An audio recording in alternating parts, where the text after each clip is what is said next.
How to deploy GitHub project to Netlify. So hello there and welcome back to another video. In this video, I'm going to show you how you can merge GitHub with Netlify. So let's get started.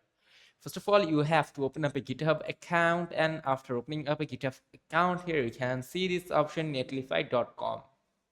Simply go to netlify.com and then tap on to sign up, or you can also tap on to get started. So for now I am tapping on to get started. Now here you can see a few options. For example, sign up with GitHub, sign up with GitLab, and sign up with Bitbug. So also you can sign up with email if you want. So as our today's video is about how you can deploy GitHub with Netlify, so you have to tap on to sign up with GitHub.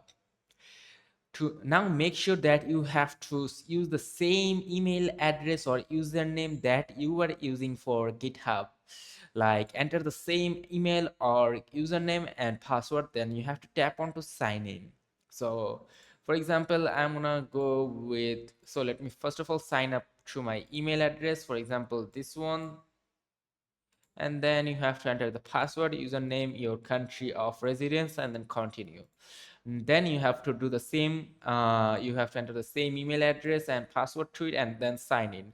So after signing in, you will be prompted to enter your Netlify account name, username, etc. Then you have to enter those names and you can very easily get started with it. So this is how you can do it. So if this video is helpful, let me know in the comment section. See you on to another video and make sure to subscribe to the channel.